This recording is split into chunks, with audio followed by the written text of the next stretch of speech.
Because I'm just saying to the item and item now, we seem to be running on some programs that have been set. And these programs run along in the calendars as they establish the calendars.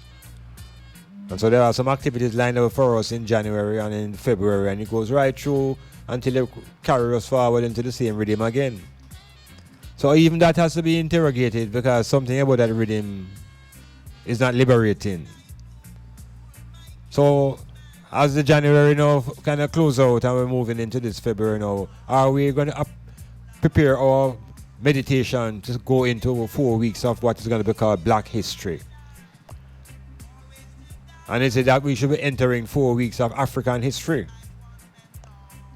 Because surely there must be a difference between African history and Black history, because of the way the term Black has been used for the last 2,000 years.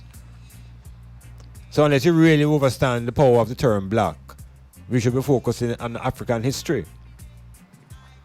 I was saying earlier that when you look up the meaning of Black, it has various meanings, some that are connotations and some are denotations. So the first thing that usually comes to your young mind as a person going to school is that black is a color.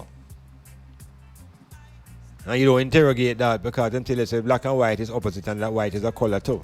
And you just hold that. And you go to art school and them tell you that they are shades. And they give you all sorts of definitions now, and them leave it with that. And that is what black is. But there's also the social definition of black, the socio-psychological definition.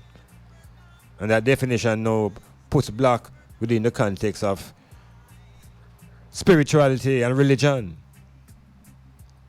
You see it? So within the context of spirituality and religion now, we are always told about forces of good and evil always fighting against each other. And this perpetual battle between forces of good and evil.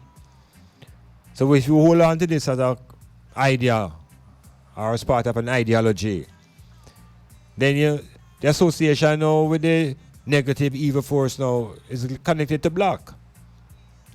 And so they speak about dark forces. Yes, and so dark forces now are connected to evil and negative behavior. Dark forces.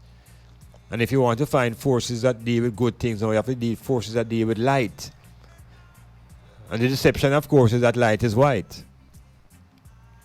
So they trick you along the line of colors, the whole reasoning about colors, because they have taken us out of a scientific perspective of colors. We no longer seeing colors as vibrations of light and hues, because those things become too technical. That color is really vibrations of light. And these vibrations actually make up light. Because if you splinter light, you get these vibrations, what they call hues. So we have to clarify ourselves in this color construct, this idea of what is a color. And take black out of the color scheme. Because black is not a color. Black is not a vibration of light. Black is a condition or a state of nature that absorbs light and holds light. So if we're going into black history as a way to define ourselves, we have to know what black is. And black, again, as I'm saying, have different ways of expressing itself in terms of definition. And so now there's a condition of black, which is degradation. There's a psychological, social, spiritual definition of black, which is about evil.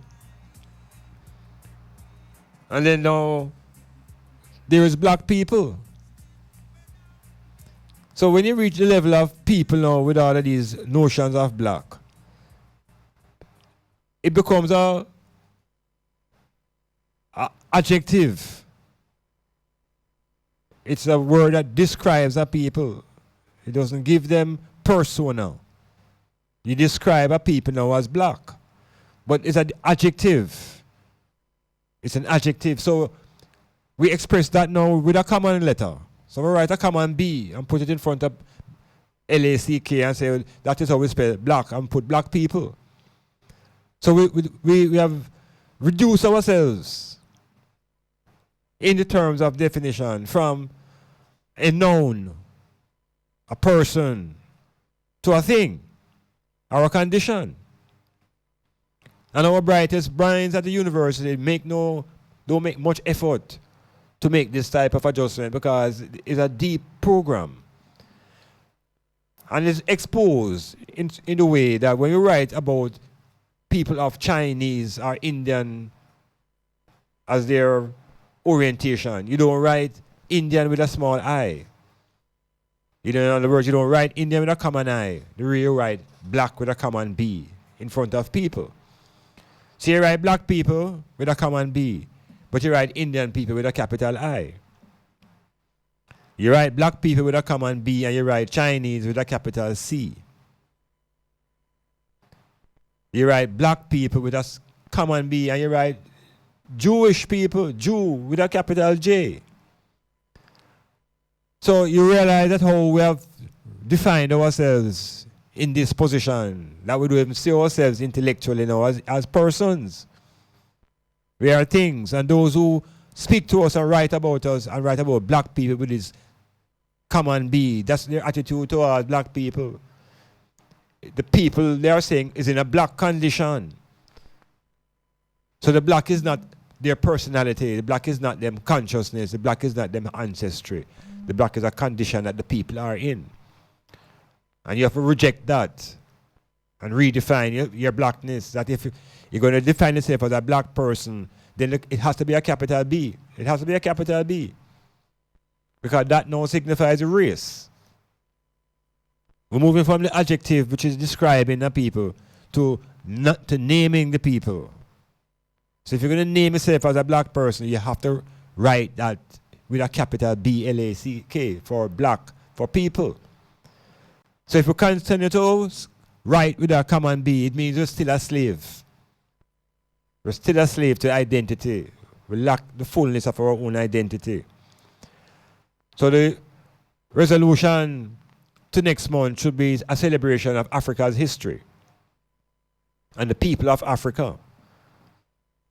Because we don't understand fully know what this really meant now by black history. You know? Because if you use the term black in a very negative way, it means it's a very bad history you're going to talk about, which is usually why I know there's a great talk about slavery. And there's an attempt to speak about black history now only from the perspective of slavery. And movies are shown, which holds us in a meditation of always being a people of captivity. If we were to celebrate in African history, we would realize that the history of Africa is far more profound. North, south, east, west, and central. Thousands and thousands of years of culture and history. So make up change the program. Because again, when we leave February, March, now we'll go right into Jesus and the Easter and the resurrection thing. And so the thing been running for 2018 years. This has been the program. And nothing has changed to transform black people from our state of enslavement. We have been through political upheavals, emancipation, and political independence, but it has not changed the foundation of the economy. Still have classes of people who can be put in upper class. We have class of people that we're calling them middle. We have class of people calling lower class. And yet, yes, there is a class of people in Jamaica that are still slaves. So we have to re-examine ourselves. Because we're in a time and in a climate where race is becoming the most important element of identity. Race. And so we must embrace the knowledge that we need to have about race. Metamorphosis.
much too long.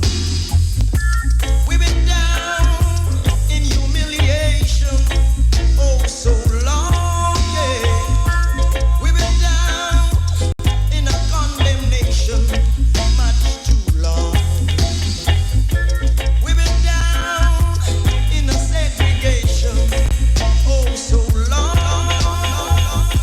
So rise and shine as the morning sun that surrounds you.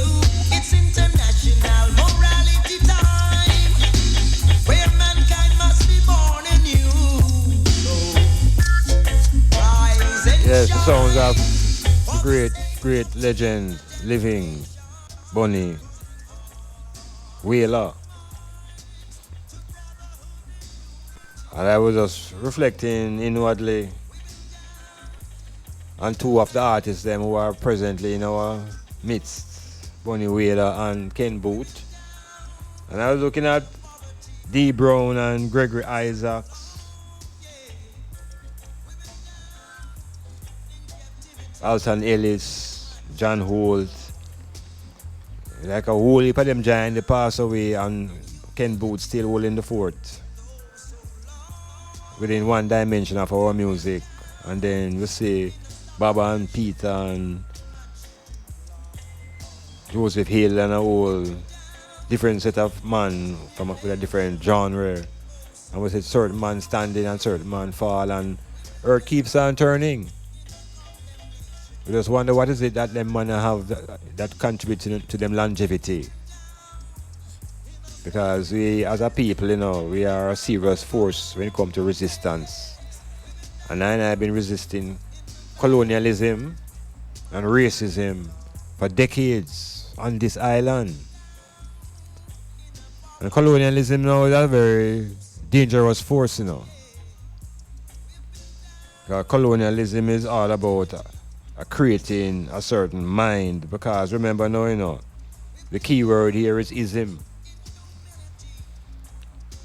And part of the investigation from the previous program is to check out what really are isms. And ultimately now we settle down to try to get a clearer understanding of what is race-ism. So we have a lot of isms around us. We have to know what these isms are, and whether the isms benefit or whether we should reject or revoke those isms. So there's an organization now that is big in the world, very big in the world, and they fall under the banner of religion. That organization is called the Catholics. Yeah, the Catholics. And they get their strength from the Roman Empire. No, the Catholics also have a thing called Catholicism. They have a ism too, And that ism them use now and spread that ism, that people around the world will begin to embrace the beliefs and the teachings of the Catholics. And Catholics, of course, have their own foundation religion, which is central to Western philosophy, Western religions. Most of the religions in the Western world are broken off or derivatives of Catholicism, Anglicanism, the Methodicism. All these other isms are offshoots of Catholicism, the Catholics, and them set up for them thing and come up with for them mythology and them fables and them book. And that is what they use to impress and force upon other states that they colonize. So the colonizers now come with them colonialism. And part of colonialism now is to establish institutions that promote the ism that is dominant. So like Catholicism now, you just spread it by having it well organized and prepared in the churches. So in the churches now, which have been dominant in Jamaica is the Catholic Church, first and foremost. So the isms begin to come through the Catholic Church and come into the society. And of course the Anglicans came, and they came with the Anglicanism. And so it is with all the various isms that I never had to experience. So colonialism now is an ism that was put upon black people by those who were invading and capturing and turning the places into colonies. Like Jamaica, for example, has always been a colony. So Jamaica has always been under colonialism. And the isms of the colonials were, first of all, establish inequality. Automatically establish that there is one group superior and another group that is not. That is a foundational structure to these colonial states. Inequality. So these colonial states now will always have people who are discontented. Always have discontented because there's always unjust movement. There's no real justice in a colony. Because those who are part of the dominant groups and classes always finance them way out of problems. They are connected to the top line, and they're connected to the court system, and they can get their way out. So what we find now is that in a place like Jamaica, race wasn't such a dominant issue because of the majority population here was black. We're African people. Just like today, you get the feeling in Jamaica that you're in a society where you're in the black majority. And for some and many, it is a relaxing state of mind that you're actually in the black majority. But the laws and the powers of the economy are not controlled by the black majority. It's controlled by small minority groups. And these groups have their racial identity intact. When you look at a place like Jamaica again now, and you talk about control of the economy, if we go all the way to the 1700s, and begin to identify the Jews who came here as capitalists. Yeah, the early Jews. And if you go downtown Kingston and you go to the Jewish museum, you'll be shocked to see the power that the Jews have over the economy in Jamaica from the 1800s. Shocking exposure. And I encourage people to go downtown Kingston and go to the Jewish museum and see how Jamaica established. See who were the lawmakers and the money makers and the money changers, and realize that black African people were strictly units of labor. So we have to know that rather than just being isolated and atomized independent units of labor, we have to find a way now to coordinate and find things around which make us come on that together the effort can be achieved in an easier way. So we talk about the importance of grasping the value of the consciousness of race. The consciousness of race as a predominant state of being. Why is it so vital? And once you begin to grasp that now, you have to identify your race, the dominant race. And it comes down to being African. So again, next month we don't want to be studying black history. That is a confusing title ultimately.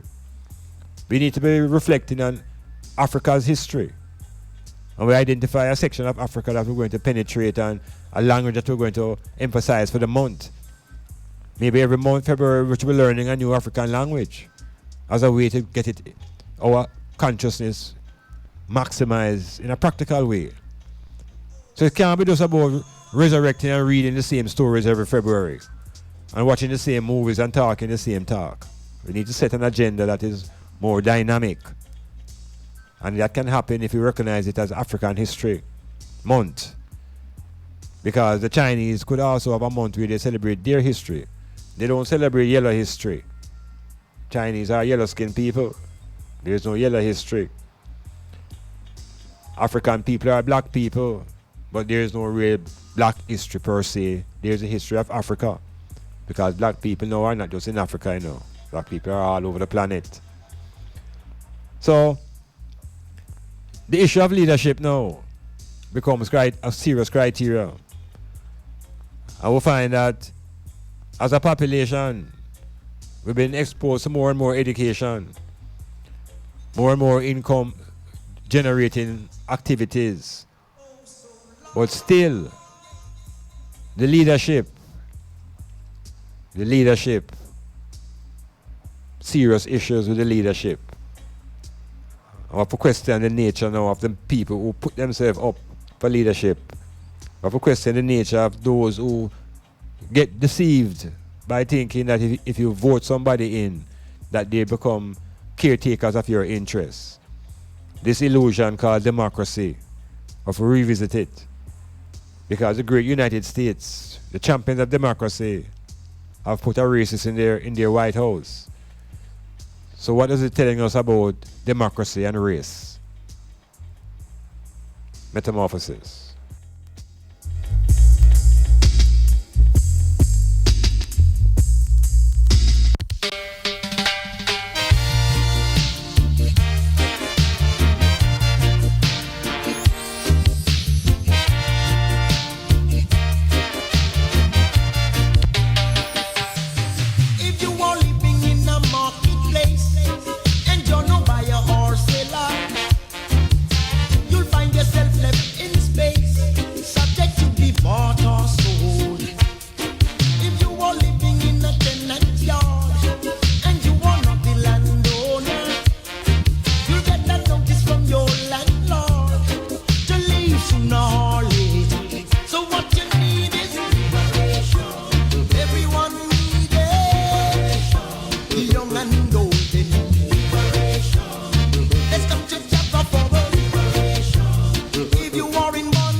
Yeah, again, we're giving homage constantly to the man Bonnie Whaler.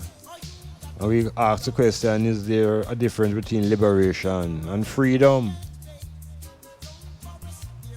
Yeah, is there a difference between liberation and freedom? There was a great American patriot who said, give me liberty or give me death. But the cry amongst black people has never been for liberty. The Haitians cry for liberty, you know, that's why they could release themselves from slavery and become an independent republic.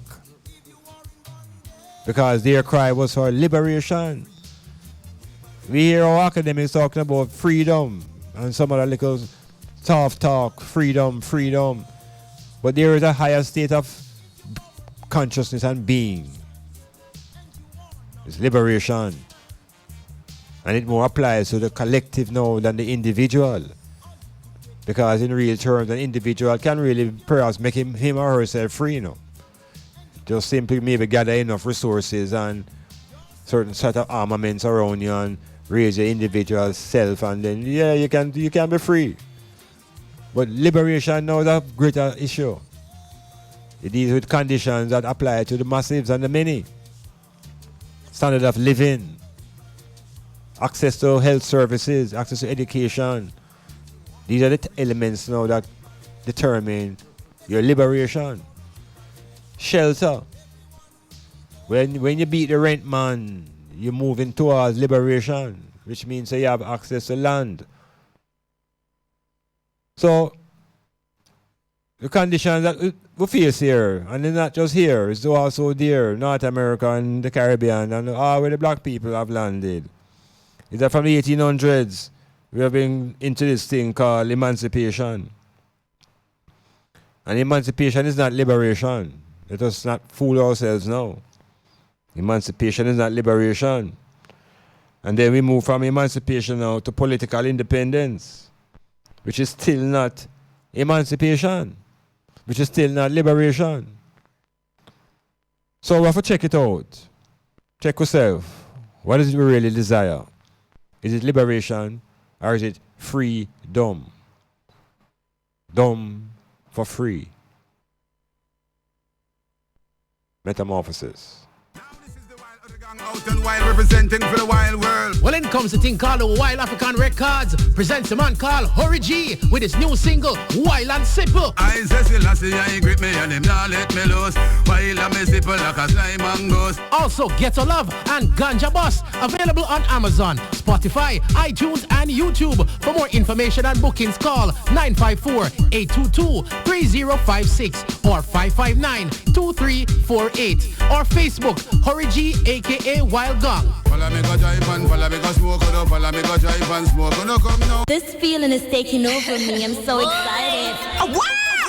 Feel the euphoria. Tuesdays from 5 to 9 p.m. with the Master Mixer Musical Maestro Digital Team. Giving a total satisfaction with melodies and memories by the score. With the widest selection of genres and hits. So you don't know that program you turn up, you know. So you know Patek's a full dance, the one you slap with. Digital and we are party. Yeah, we flawless. Euphoria the program. Every Tuesday. 5 to 9, every Tuesday. With the Musical Maestro Digital. Customers of Knutsford Express will now be able to travel directly from Port Tony to Kingston via Junction with a rest stop at Paul Wells Gas Station in Otter Bay. Services include 2 departures, Mondays to Saturdays, and 1 departure on Sundays. Ticket prices are as low as $1,850. Early morning services will also be offered to cater to passengers with flight arrangements, meetings, embassy appointments, or just to conduct general businesses. Travel with ease and in comfort. The Knutsford Express. Leave the driving to us. Are you thinking of a place, extraordinary place where you can get a wide variety of Jamaican cuisine, scrumptious local dishes, and at the most affordable price? Zilla's Kitchen has the widest menu to suit your appetite and lifestyle. We're located at Bridge Street, Port Antonio. Place your order for pickup or delivery service. Call us at 453-6030. That's 453-6030. Zilla's Kitchen, the restaurant of choice. We never close. We never close.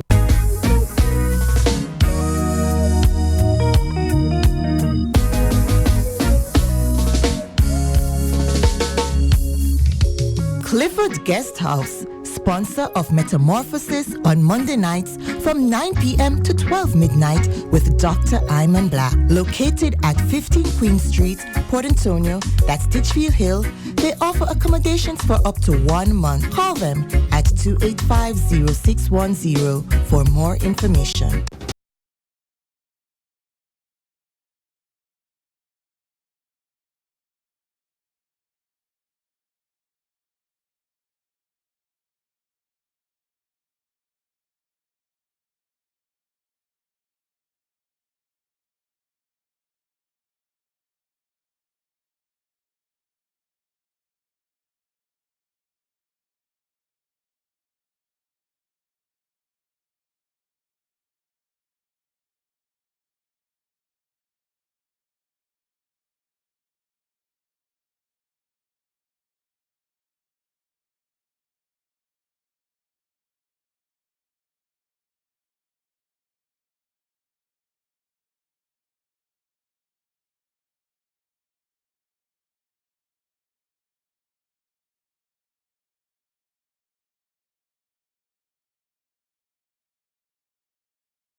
African history next month more than this vague thing called black history, unless we begin to revolutionize our definition of black and raise black to the capital B, that it symbolizes a person rather than a common B, which is a thing. So our writers and our scholars and our students should become conscious. Every time they're going to write the word black in front of people, they consciously write a capital B, knowing that they're reflecting to a people, not a condition. Now, again, still examining and exploring the nature of ism.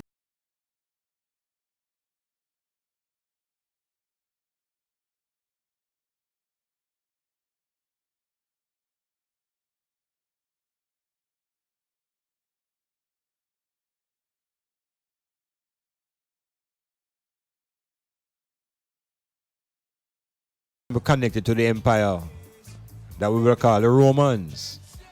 Because the Romans got to manipulate that philosophy now, an idea of the Christianity concept now. So that it's a whole set of railroading take place.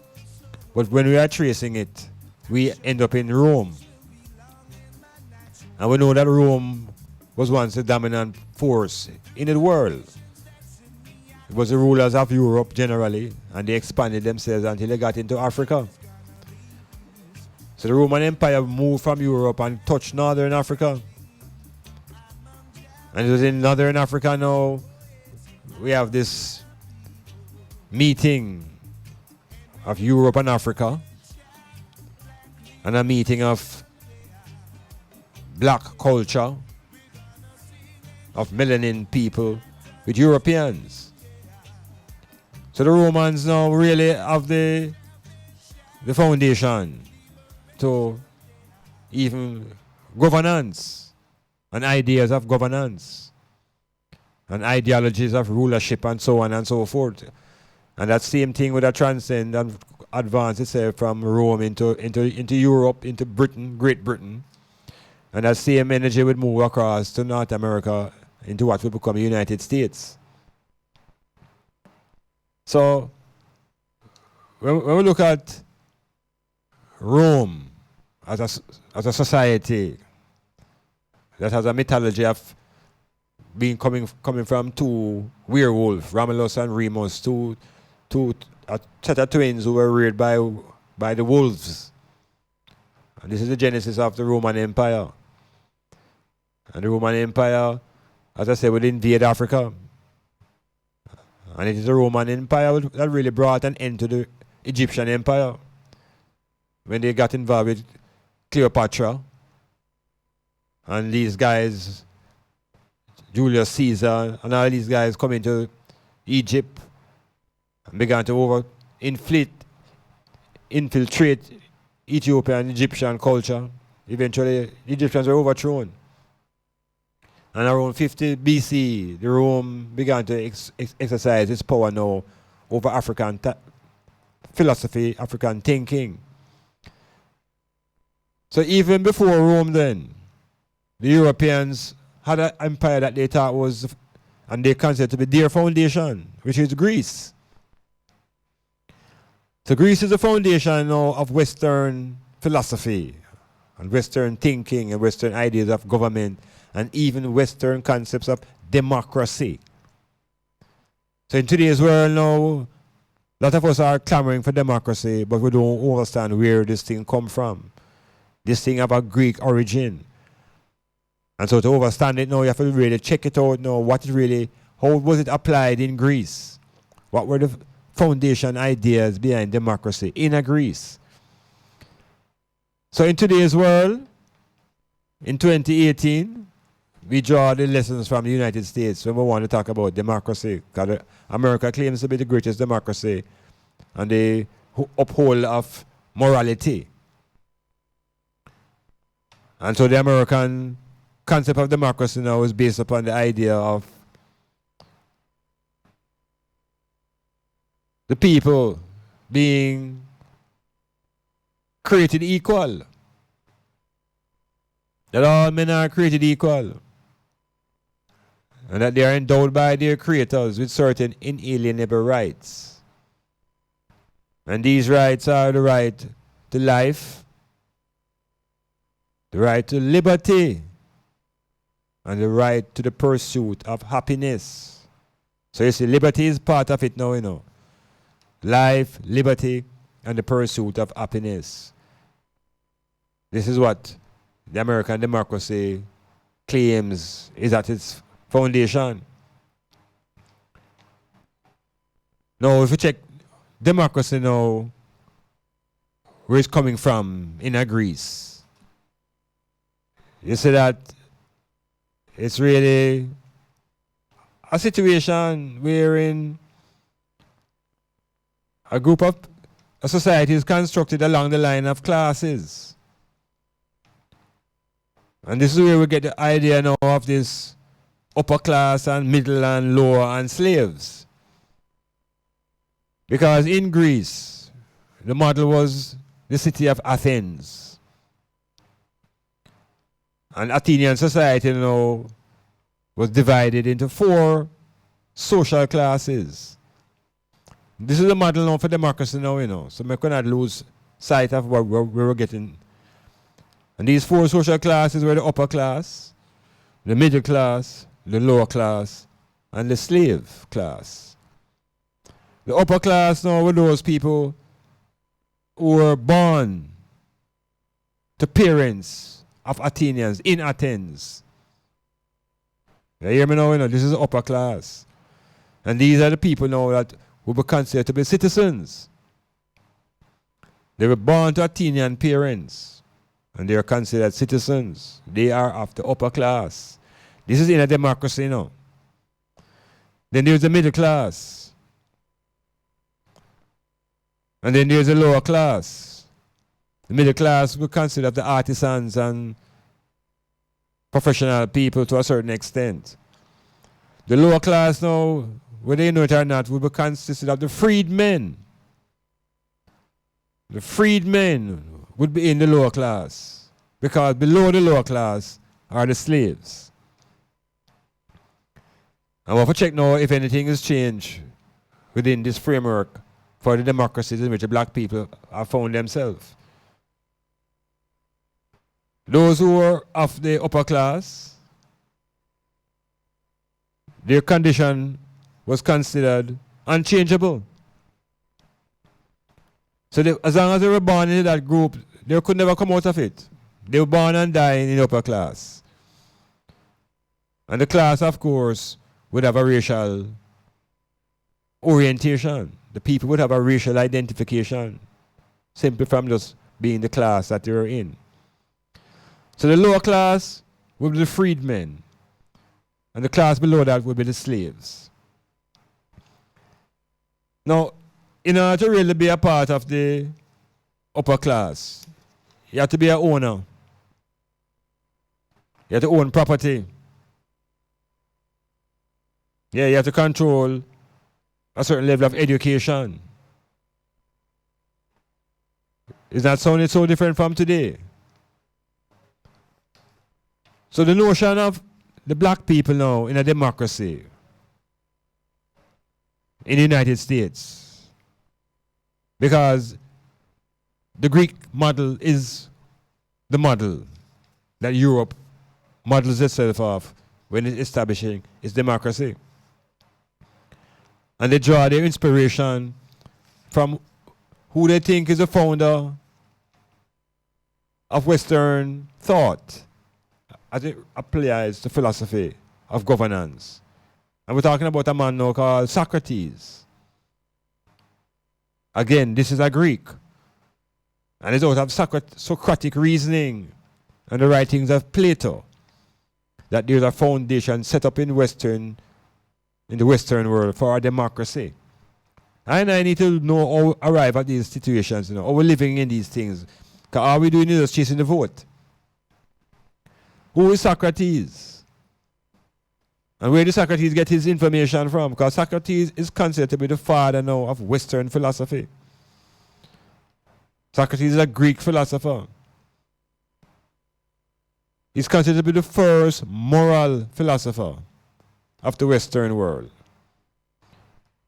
Socrates died in 399 BC. He was sentenced to death.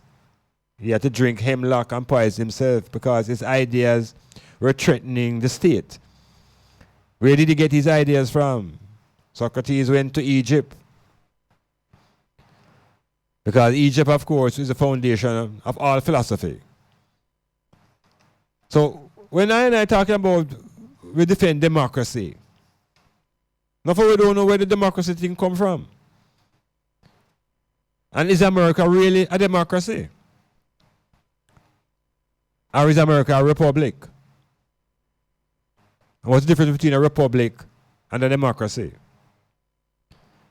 Plato's writing, Plato's greatest book, and it's considered one of the world's most influential works of philosophy and political theory, is a book called The Republic. This was written by Plato. And this is the blueprint for democracy in the Western world. But hear this. The society that this thing was brought in is a society that deals with class, and at the bottom of the class level are the slaves. So it does not make much difference now whether we talk about Athens or America. Because America claims to be model law for the republic. And a republic really is a state in which supreme power is held both by the people and by those who have been elected. Africans in America must realize that they are not the people. Slaves were never considered to be the people. And so power is not in the Africans in America. It is in the Caucasians and their elected representatives. So what we see how the democracy thing set up. And what we have now is that rather than have a monarchy, there's a president. And the president has to be either elected or nominated.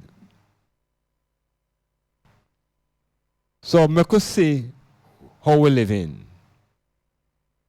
We could see whether the democracy is a situation, a political situation that keeps black people at the level of slaves. Because within the Greek culture, slaves could never become landowners. Slaves could never move to the lower class or beyond the lower class. The slaves could move from slaves to lower class, but they could go no further. The lower class, occasionally a few would escape to the middle class. And the middle class, a few would escape to the upper class. But the upper class would never move down to the middle. And the middle doesn't go down to the lower. But lower class people can become slaves. So we have to come out of this jive argument now, an ideology that is voting is the key. Because voting now simply changes those who are in the position of governance. But it doesn't change the condition of those who are slaves and those who are in the lower class. But we begin to reorganize and rethink and find a different level of unification to really access power. And the level of unity must be surrounded around the nature of our race. We have to begin to forge that unity at the level of race between the people who are in the class of slaves and the people who are at the level of the lower class and the people who are now bunched up in the working class. It's a serious struggle. Time to regroup. Metamorphosis.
After the Trump has taken the throne, the world is undergoing seismic changes.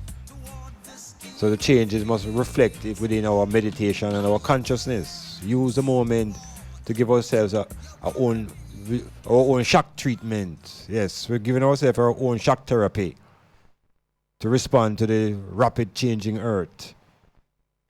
This democracy concept that we hear, that it is a form of government of the people and for the people and by the people. Africans must know that I and I were never considered to be of the people. We were considered to be sub-people, subhumans, animals, chattel. So the political theory never applied to black people, never applied to the Africans before emancipation nor after emancipation. So this of the people, for the people, and by the people now, it's something we have to just recognize it as a song. And the people it speak of now are the white Anglo-Saxon Protestants in America. These are the people. And that's what the documents are all about, and that's the documents are there to protect. Black people now, we get caught up into this democracy talk and think that once we exercise a vote, then we have some power. That has been another type of deception. Because the lawmakers ultimately are the dominant culture. And the vote is just a little scam. That those men who understand the system will come around to you and give you food and drinks, particularly in Jamaica, every time they need a vote, and when they get the vote, they see them gone, and they hold on to the power in the house of state, in the state system, where they can give themselves increase in them salaries before them begin to tell people that them can't get a raise. So we have a situation now where we are supposed to be accepting this concept of a democracy. And we are also told that we must accept an economic philosophy. So democracy is supposed to be a political theory.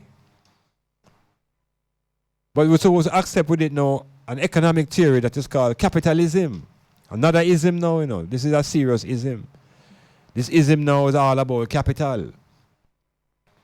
And capital really has no moral consciousness about it.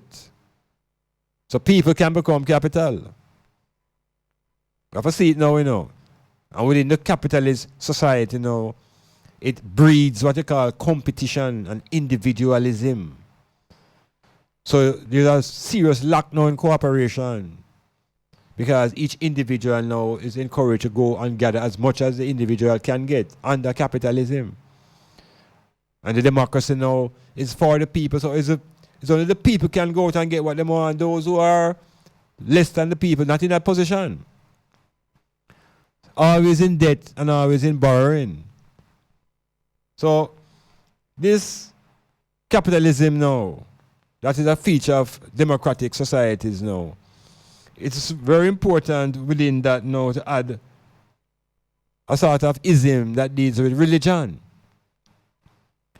Because you need an ism now to tell the people that they must suffer peacefully and pull up themselves by their own bootstraps.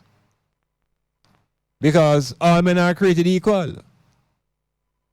But in the society, the laws are not applied to everybody equally. The laws protect the dominant white culture. And laws are introduced, like Jim Crow laws, to maintain that the African population remain in chattel. So the democracy has some holes. It has some issues about it that if you begin to examine it carefully as an African, you see said it wasn't made for I and I, because it was constructed in such a way where the society must have slaves. And in America, you know, those who are below the minimum wage are slaves. It's slaves. And a great amount of slaves are even in the free labor now in America is in the penal system. That is where the free labor is, where a lot of the goods that people out in the street buy are made in the prisons. And the population, of course, is far more African, 70%, maybe 80% of the population in the prison, maybe more, 90%, is African people. So this is what the democracy is all about. It's a mockery. It's a mockery. It's a demonic sort of organization that saps the resources and the energies of the population. And you see where it's a small group that controls it at the very top. So America gives you the example of the democracy, where the president now is all about giving tax increases, tax cuts to the very wealthy. That the stock market is booming. And so everybody at the top celebrating, praising Trump and his agenda. And the rest and the greater majority now is left in squalor. This is democracy. And black people have been conned into thinking that this thing can work for the benefit of the black people. The Martin Luther King dream has become a full nightmare. And the reality of Malcolm X's ideology is waking up in the people now. Long time it's always been self-reliant along the lines of race. Elijah Muhammad set a foundation with the fruit of Islam, and they need to own bakeries and own your own industries. But everybody got deceived by trying to follow the dream. Now the European in America are saying the dream will lead to his extinction. The dream will lead to his genocide.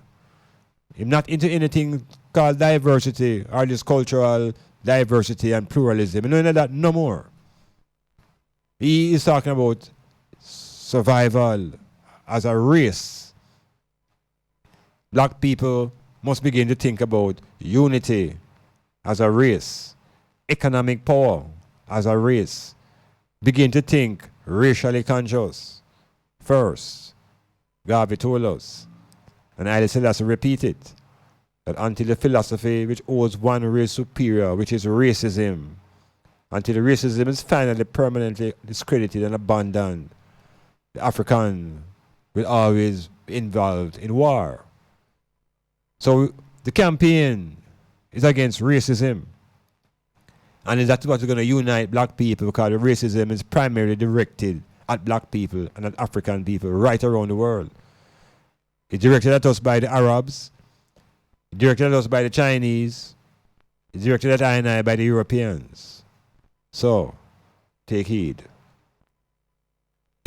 Do you have or are you seeking a place to rent, seeking employment or have a job vacancy? Are you selling a car or having a garage sale? Then come see us. Let Styles do the advertising for you and you'll be on your way in no time. Contact us at 876-286-9216 or 439-5160. Advertising Style. Advertise with Styles. Are you thinking of a place, extraordinary place where you can get a wide variety of Jamaican cuisine, scrumptious local dishes, and at the most affordable price? Zilla's Kitchen has the widest menu to suit your appetite and lifestyle. We're located at Bridge Street, Port Antonio. Place your order for pickup or delivery service. Call us at 453-6030. That's 453-6030. Zilla's Kitchen, the restaurant of choice. We never close. We never close. D-Plug Bar and Restaurant, Main Street, Long Bay, Portland. Proud sponsor of Euphoria. Tuesdays, 5 p.m. to 9 p.m. with the musical ingenious Digital T.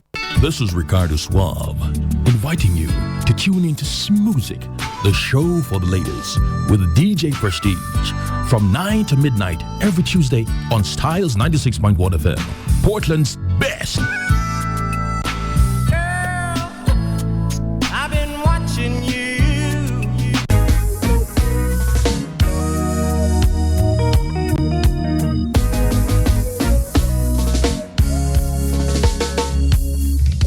Clifford Guest House, sponsor of Metamorphosis on Monday nights from 9 p.m. to 12 midnight with Dr. Iman Blak. Located at 15 Queen Street, Port Antonio, that's Ditchfield Hill.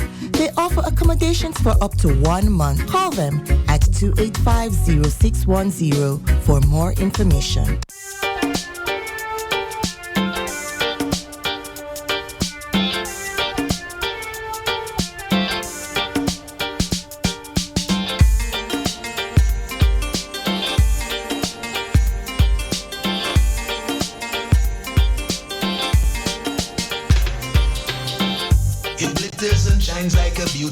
scream. Hey, hey, it's here in this world and it's reigning supreme. Because of this something that keeps on glittering. Because of this something, so many people are fighting. Knowledge and wisdom will lead us to freedom. Hey, hey, let us seek first the heavenly kingdom. Because of this something that keeps on glittering. Because of this something, so many people are fighting. Because of this something that keeps on glittering. Because of this something, so many people are fighting. Sodom and Gomorrah, we don't wanna see. Mama world empire, we don't wanna see. Don't wanna see the world turn into a cemetery. Don't wanna see the world turn into a cemetery. Because of this something that keeps on glittering. Yeah, Metamorphosis rolling on. Aiding all the ones and ones who are making the links through the WhatsApp. Hail up D, hail up Grace. Yes, people in the Northern American plant. And the people right here in Port Antonio, right here in the island of Jamaica. We're searching for the solution to our bloodletting. And it doesn't rest in more violence. It doesn't rest with application of states of emergency, otherwise the whole island will have to have be covered in state of emergency. One parish alone cannot be under state of emergency when the emergency is also in Clarendon and the emergency is in Westmoreland. We have an island-wide emergency, but can you lock the whole country down? Can we move into that military state? Is that what is required? And who is the army lawyer to? Is it the Governor General or is it the Prime Minister? Be careful about the road that you're treading on, you know. So that's another issue. But it comes down to governance. Governance, because if the politicians are unable to govern, one of the first responsibilities of governance is law and order. And if the politicians who are current cannot bring that to bear, then we have to turn to the only other institution that knows how or have the will and the force to do it, which is the army. So we better watch where we bring down upon ourselves, you know. We have to watch it. And if it's going to be a military situation to chase gunmen away, some point in time we have to back them up at somewhere. Unless we run off of the island and run into the sea. But when the United States came here years ago and forcefully removed Dudos, Christopher Coke, it took the United States government and forces, military force, to remove Dudos and to break up the government that was in Tivoli and to destroy that state. But they destroyed the state of Tivoli, but the lieutenants and the mines that were functioning just simply take flight. And the first place that the forces moved was to St. Catherine, which is just across the road from Tivoli. And there was no pursuit by there was no political will to pursue those who were fleeing. So they flee to St. Catherine. And then next thing we hear, so the man in a Clarendon. And then we hear, so the force gone into Westmoreland. And the further they move away from Kingston and St. Andrew, is the more access the man have to territory. And the more they move into the west, is the more access the man have to money. Because them gone now into scam country. And bigger places to live outside of the cooped up ghettos of zinc fences. And so the violence just moved. And there was no consciousness by the leadership to pursue it, to bring it to an end. Because we hear that there's a sort of tenuous relationship between those who are committing the violence and those who are in the leadership. We know that from the 60s, the leadership of the political leadership were the main providers of guns in this country. That is historical fact. For the entire 60s, and maybe up to the 70s, the main source of weapons came through the political directorates and the parties That changed in the 80s when the drugs man them start sell the drugs heavy and start use them money to buy guns. And so the source of guns have changed from the politician to the drugs man, and it has now moved to the scam man. So it's a condition that has been nurtured by the politicians, and they don't have a solution. And we have to consider whether really is the army, whether that is really going to be the way to bring this thing to a kind of heading. But that is approach from the top down. Because bottom up means now we have to begin to address the social issues that are causing the poverty and the disillusionment and the lack of motivation of the population.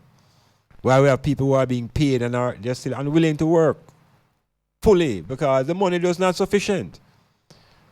So that the people who are employed are demotivated. And so it creates a lot of inefficiencies now in service.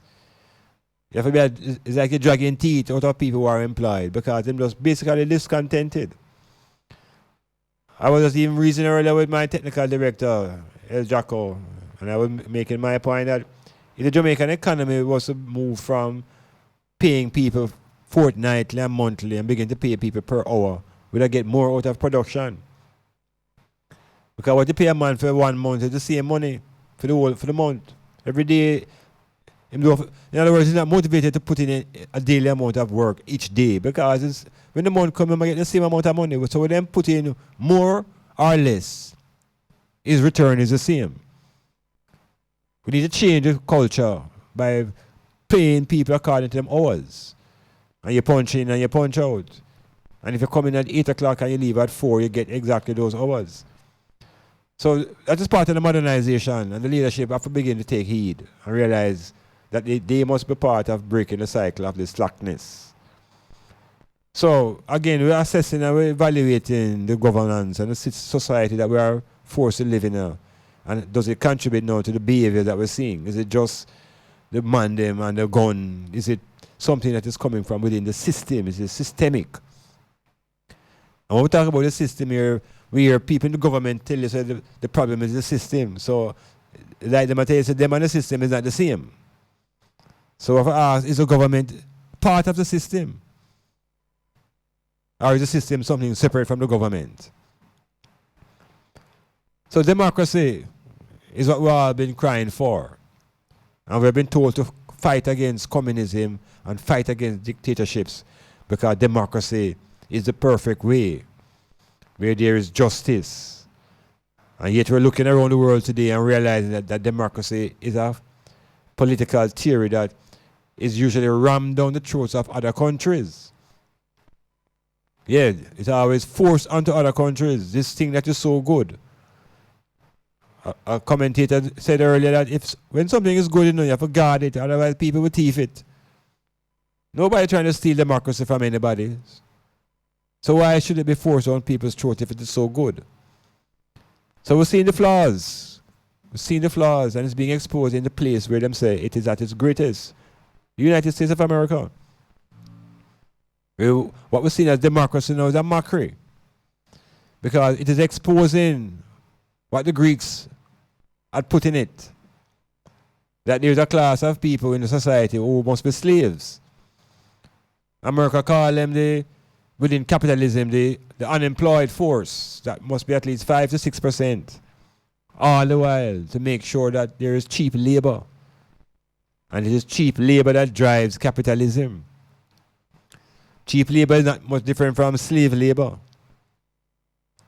So all the ones who are clamoring for democracy because them can vote realize that you all voted and the president is a racist. So is it that the majority of the votes put the man in office, and we hear him didn't win the majority of the votes, but he is still the president? So he has been nominated rather than elected. That's part of the scam of democracy. It protects the wealthy. It is of the wealthy and for the wealthy and by the wealthy. And those who are poor and in the lower class and the slave class participate as labor units. I have to break that with the knowledge of who the I is. Can't be just a wheel, just a cog in the wheel, or just a a face. You have to begin to claim your identity. Who is the I? And how does the I contribute to the global picture versus just the plantation that you're on? So, democracy and emancipation and liberation. These are terms that we need to be more fluent with. We have to know, say, coming out of the Western philosophy of governance, Europeans always seem to involve a class of people that are slaves. And in their journeys out of Europe now, them thought it appropriate to make the slaves to be the people who they colonize. The people of dark complexion, the people of melanin. And so they developed their own philosophy of supremacy. That they are supreme. And not only are they supreme by nature, they are supreme by the gift of God. That through God know that they are chosen people. So we come to hear about Bible history now and hear that in the Bible that they are chosen people. Chosen by God. So right away you start to say that God is biased. This God of the Bible is a biased God.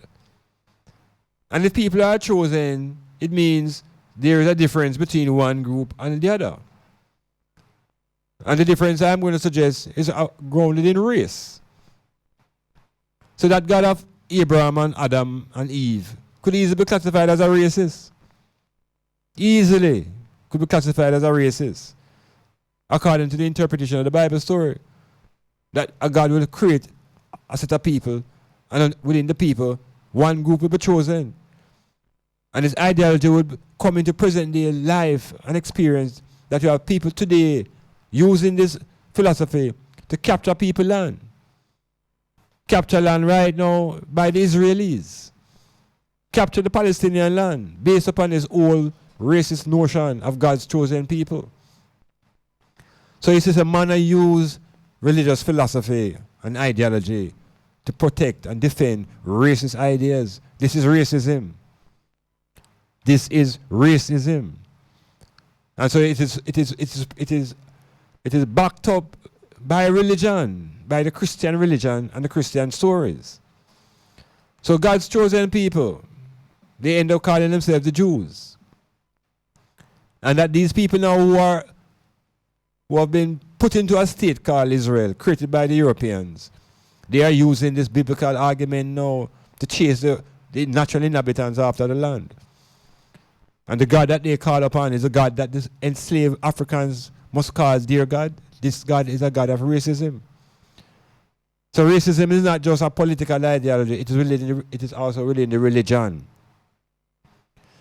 And if you check the religious stories, even within the own creation of this Adam and Eve, that their children offered gifts to the God of the Bible.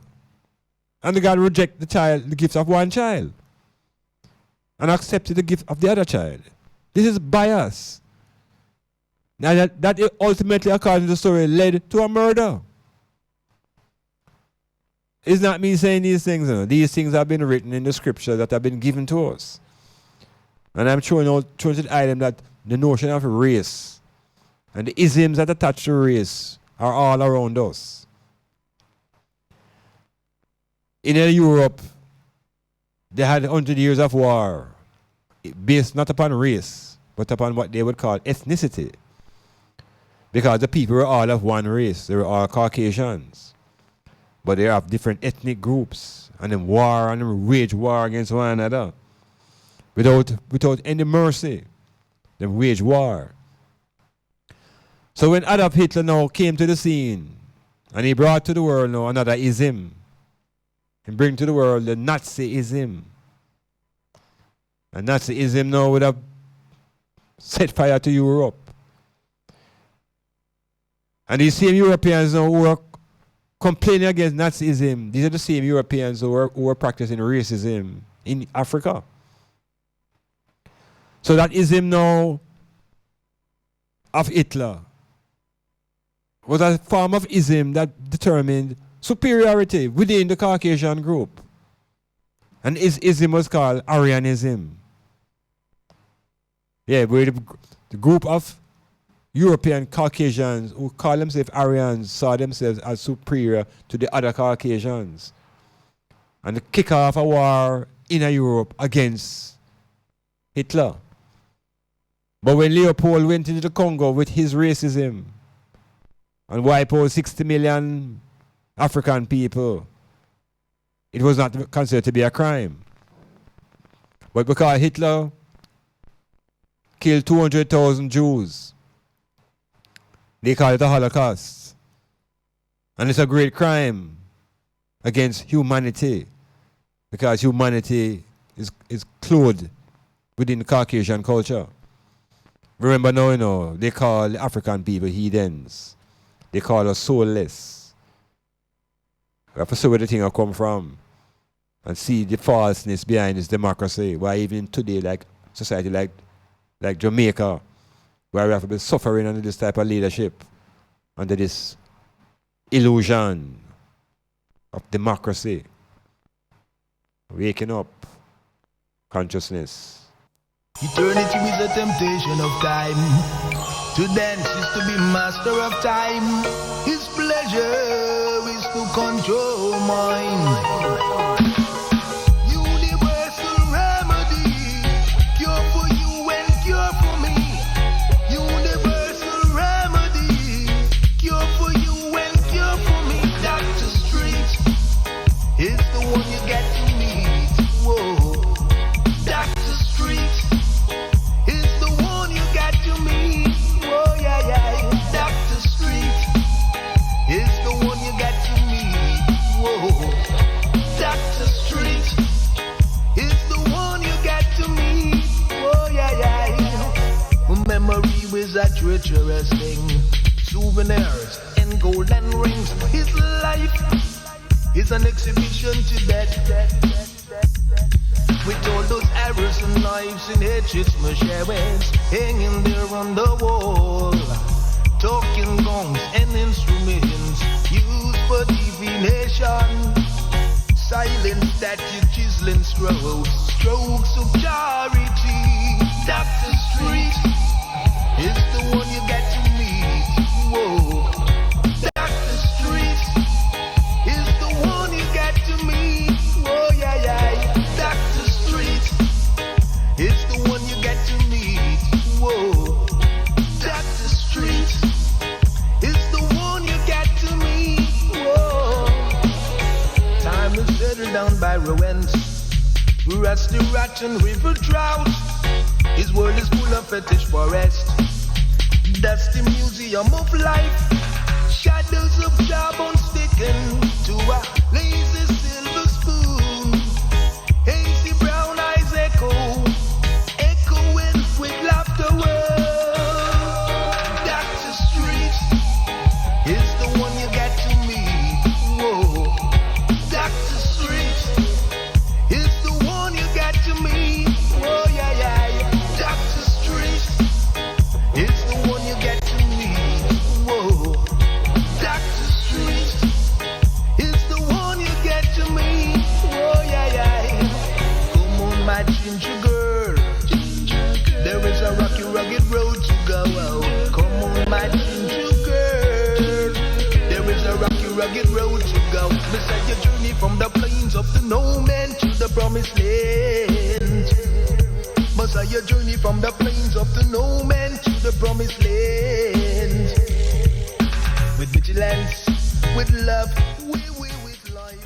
Yes, the metamorphosis rolling through, trying to telescope the history of the political theories that confound us. We're locked into this democracy thing. And we've been socialized to have a animosity now to what they call communism. Communism now is a nature of the governance established by the Eastern Europeans. So the Europeans are separated by East and West in them thought processes. Eastern European and the Western Europeans. The rise of Nazism helped to bring an end to the German ascendancy in the world. And it brought out of that a sort of establishment of two real powers, two superpowers come out of that whole post-World War II drama. And out of that drama came the USA as a power and the USSR.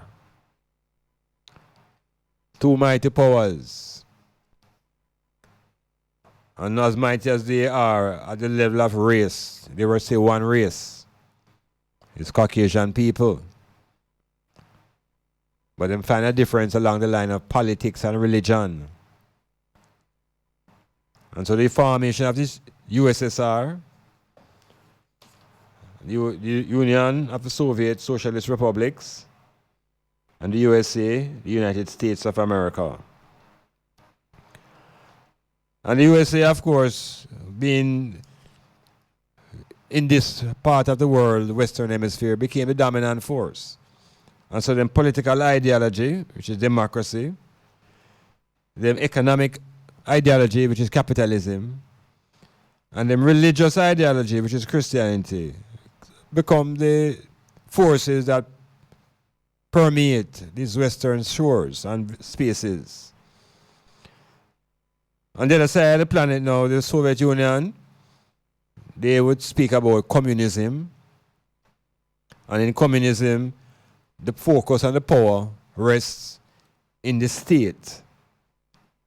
There is no real room for the church. So, within the American Western world now, there's the relationship between state and church. And to a certain extent, the church has more power than the state. The church has the power over the mind of the people. The church has the power over the people's conscience to a certain extent. And all those who are leaders in the state end up having some connection to some denomination and are part of a church. So the church-state framework is there. And in the United States of America, they try to separate them and claim that the state should not have any interaction with the church.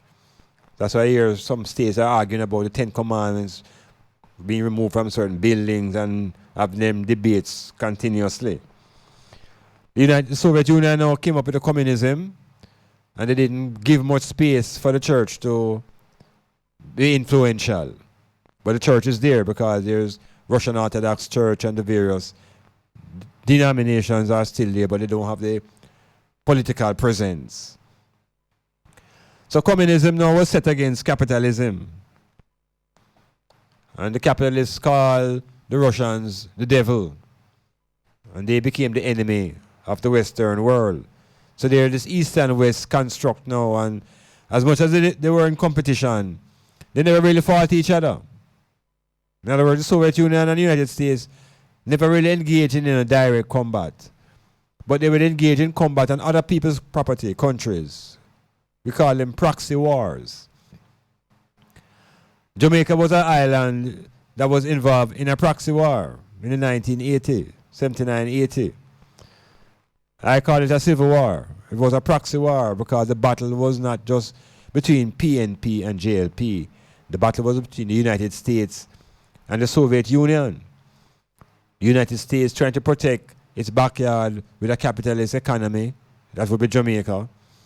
And the Soviet Union wanting to encourage Jamaica to be like the Cuban model and become a socialist state. So our little island was engaged in a serious war, and up to today we have not recovered from that civil war. It totally ripped the country apart. And for the first time now, the armament went beyond the politicians. We get some real heavy armaments, some AK that and some SL that, and all the weapons that were fighting in major wars in the world came to Jamaica. This was a site of a major war.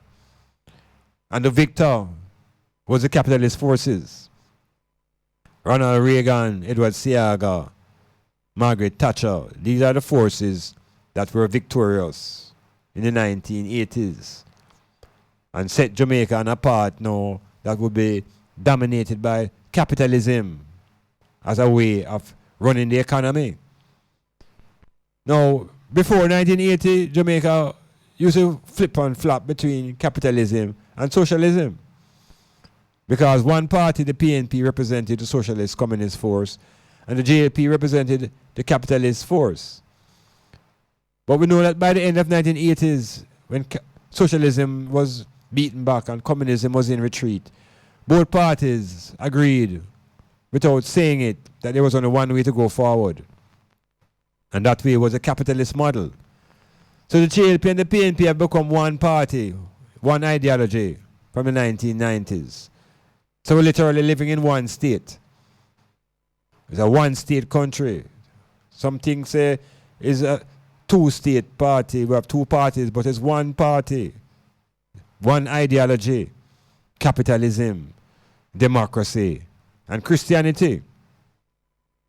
These are the Trinitarian forces that are all in the Jamaican plantation: capitalism, democracy, and Christianity.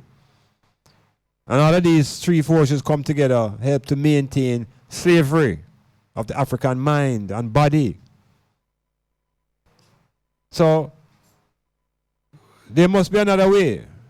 And I must find out a different way of organizing the resources and getting the people to be motivated to develop this island as a homeland. And part of what is lacking why Jamaica not viewed as a homeland, because the people them don't really own the land. After slaving on the land for 400 years and going through the tribulation, I and I are still not landowners. We're still squatters.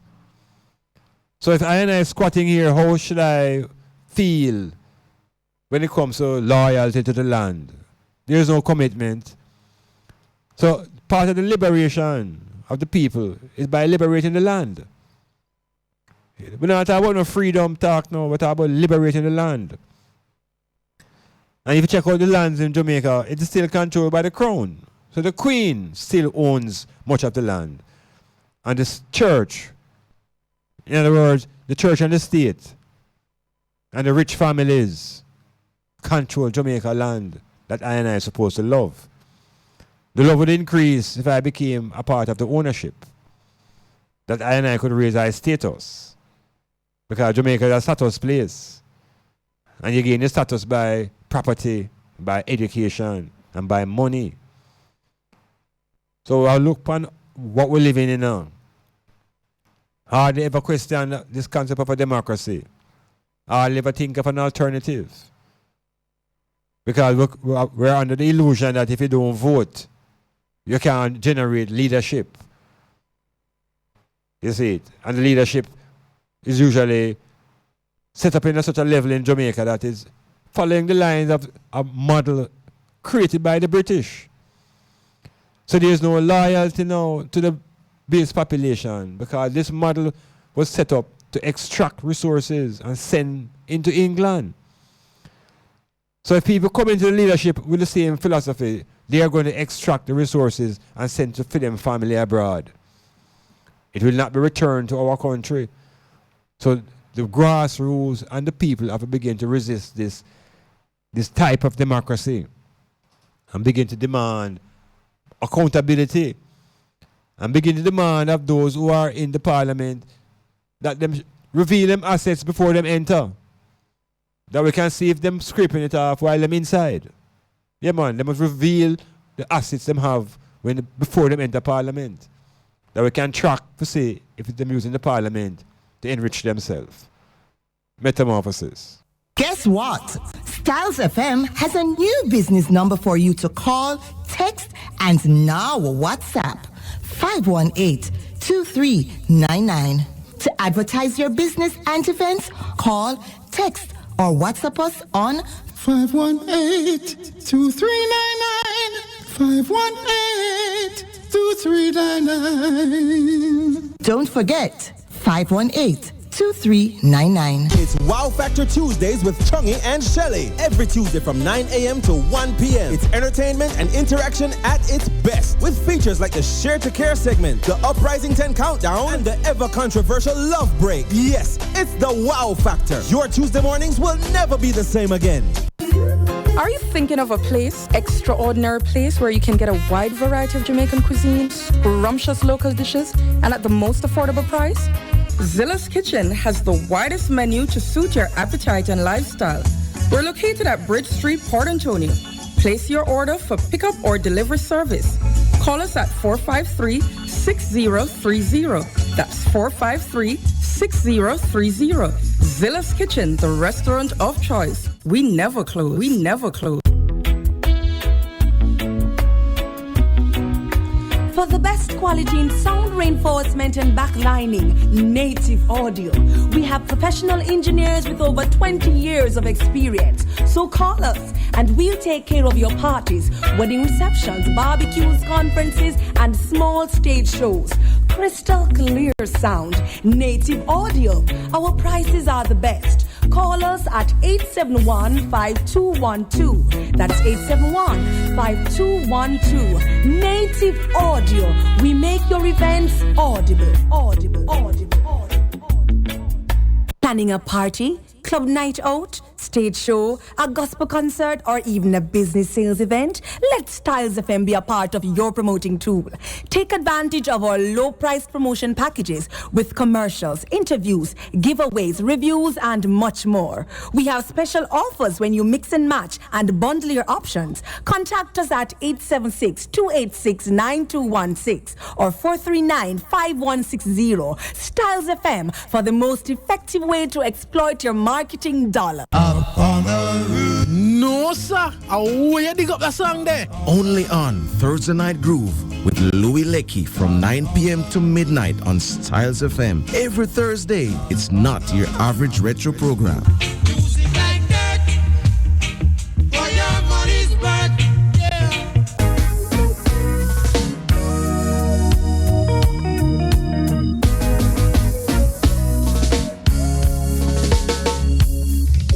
Clifford Guest House, sponsor of Metamorphosis on Monday nights from 9 p.m. to 12 midnight with Dr. Iman Blak. Located at 15 Queen Street, Port Antonio, that's Titchfield Hill.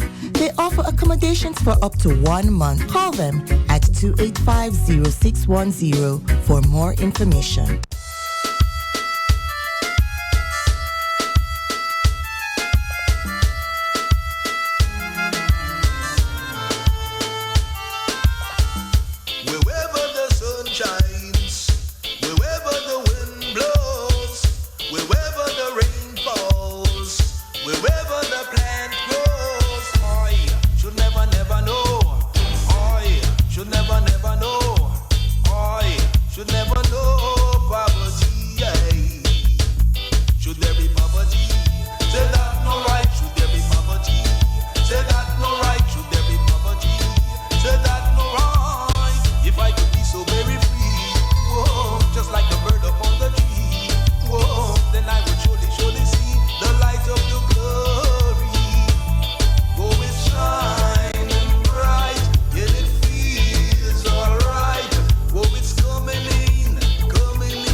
The Metamorphosis rolling on, examining and exploring this old phenomenon and force called racism. There is one that is more current though, terrorism. That of course became a political doctrine under the Bush regime. Yes, and it became something now that with the time behavior and action, because everything now we call a terrorist act.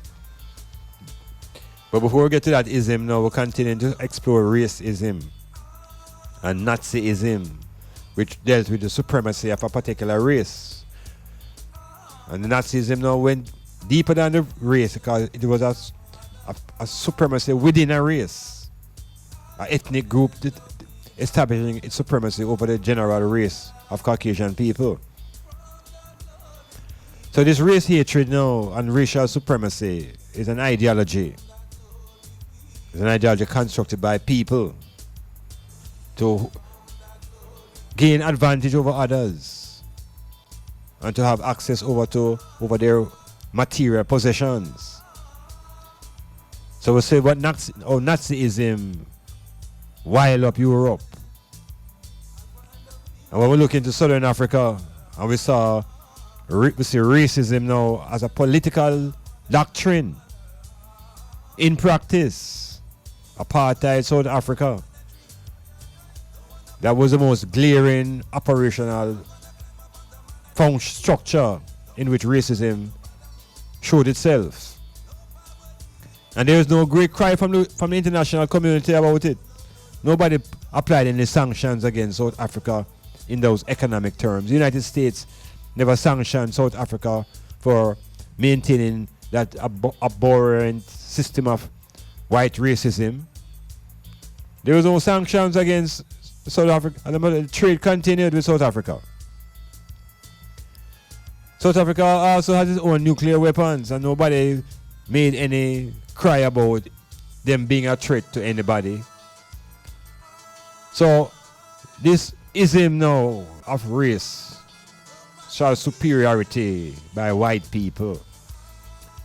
Remember now, it's them developed this ideology of them being superior to all other persons and try to exercise it now, and they did a very serious application of it because they have access to the force, the military power to back up them political decisions. So racism is difficult to apply if there is no force. And it's through that force now that you can make it institutional, establish it in certain institutions in your country, like your police force and your educational system and your church system and your school and your medical system. You can institute racism now in all of these various systems. And it's all based upon the idea that white people are supposed to be superior and black people are supposed to be inferior. And it goes back to mythologies of creation, of which race was created to serve which race. And it's all linked into Bible scripture. So it's a well-organized directive by the Caucasian forces that have the global African family in subjugation. And this racism is not just strictly from Europe, because the Arabs come with them racism and had the whole Africa under Islam and still have much of Africa under Islam. And we see what's happening in Libya today. The same Arabs are still selling black people, black Africans, still are being held as captive and sold as chattel in 2018. So racism is not just directed from Europeans, directed from the racial groups that have power and decide to prove and establish themselves as a superior race. So we have the Arabs, we have the Europeans, we have the Chinese now who are beginning to establish themselves as superior. And in Jamaica we experience Chinese superiority. And they are protected by the white power structure because of their resources.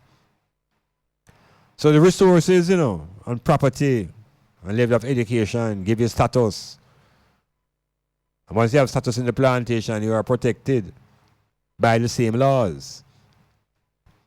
So we say that the ism that comes out of white domination is not just something that we can overlook. And we say when it's practiced by Europeans amongst themselves, the outrage that it creates. But when they exercise their racist ideas and practice amongst black people, them say it's okay because they are civilizing black people. So racism is supposed to bring black people to civilization. You ever hear anything like that? They classify the race as heathens. And through racism now, racism will bring us to Christianity. Racism will teach us how to love our enemies more than how we love ourselves. Yeah, racism tells us that the white man is superior. And that the son of the Almighty Creator is an Italian. So this force that oppresses and opposes the race of black people, it's not something that just appears suddenly because Trump is in the White House. Trump has just simply taken the cover off. What was covert is now overt. So nobody should be shocked. If you're shocked, you're a hypocrite to yourself. Or you have been living in a delusion, thinking that all will be equal because of this all men are created equal. People are born with deficits. People are born with handicaps. People are born with all sorts of mental deficiencies. So all people cannot be made equal, born equal. People born in different social conditions, different wealth, different situations. So we have to come out of that illusion about people being born equal and begin to work towards establishing our own supremacy. And our supremacy comes at a certain level of family first and respect of the Trinity. We will begin to reassert the female in the Trinity and remove the ghost. They reconstruct our deity, our cosmology. That the Father, the Mother, and the child become the representation of our family. No Father, Son, and Holy Ghost. So the isms, Nazism, racism and apartheid, Southern Africa,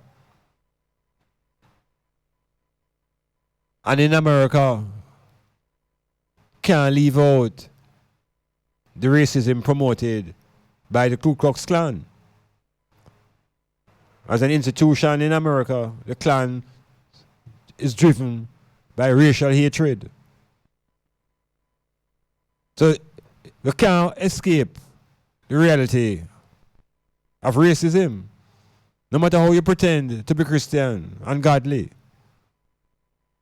Because even within the construct of the Christian God, we see racism. We see the attempt to be superior to our next group. We see they're trying to establish that day is superior to night. We see it in the philosophy. They attempt to equate light with goodness and darkness with evil. It's 2018 years of pounding within I meditation of these ideas.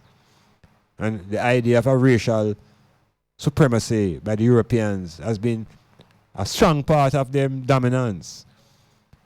That black people have internalized this inferiority feelings and feel that everything white is right. So in Jamaica now we are promoting tourism, but we don't think that black people are tourists. So even the black man from America comes here with his bag of money and spending it, he's not a tourist. Jack was saying he's a traveler. But any little white man come here, he's a tourist. Whether his pocket is filled or whether it is empty. We have to wake up ourselves, man. We can't be racist without any power. We need to become conscious of our own racial identities. And the fact that we can unite economically around that racial identity. So, when we're looking at today's condition, and we see the genesis of the Ku Klux Klan. We see apartheid in Southern Africa. And we see no resistance from other white nations. It means that them quietly consent to the ideology. And you know, it's West Indies cricketers, you know. This black man in the West Indies helped to start the resistance globally now to apartheid. It's the West Indian cricketers, the Pakistanis and the Indians, the dark nations who realized what was going on there was the height of evil. And in solidarity, them stop play against South Africa. Boycott South Africa sports. A sporting boycott helped to open the cracks of racist South Africa. Not economics, not military, sports. And through the unity of the black nations, we're able to open a little crack in that racist society of Southern Africa. The deception came when they released Mandela. Because for 25 years and more, them all a black man, prisoner, political prisoner. And then release him and give us the impression that apartheid and racism is ended. That has been our biggest flaw for the last 50 years. Falling into the trap of believing, you hear me? Believing that apartheid had come to a close. And that was reinforced further by the ascendancy of Barack Obama. And so there was almost no more evidence needed that apartheid and racism had died. But that was just the beginning of a delusion again. Because here we are in the White House, fully occupied by leadership that caused Africa and Haiti shitholes. By leadership who caused people from another country rapists. By leadership which has no regard for the female. This is what America is now promoting. The belly of white racism. And it's all manifested in the Playboy. We continue to look at America movement from Reagan, the cowboy, to Trump, the Playboy. And we remain vigilant that the time is now. David said, only when our backs are against the wall, well, we can't go no further back. So the only way is to attack. Metamorphosis.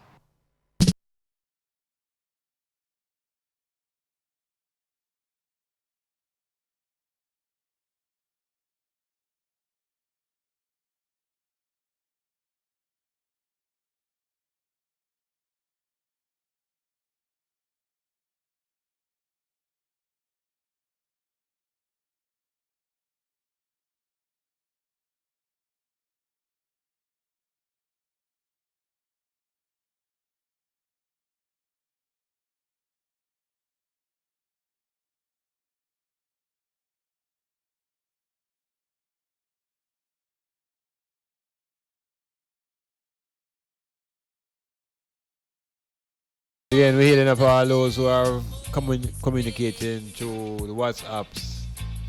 Yes, Canada people. Richie, in Canada. Alright, we get the message.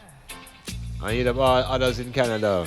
Toronto, Catcher Black, and Juicy Max, and Lance. All the Canadians.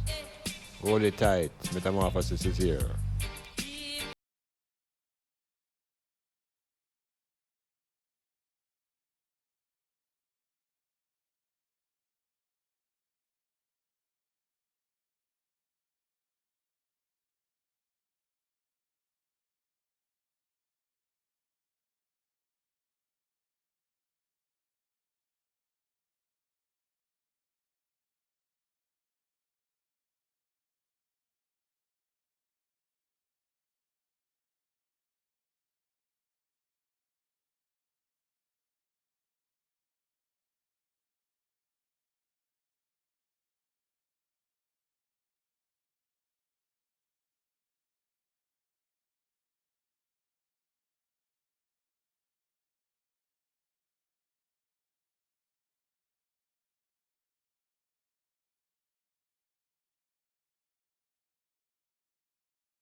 Yeah, we're looking again at the isms. An early Rastaman always born all ism and schism. Tell you all the while, Rastaman know enough things without consulting Google and dictionary.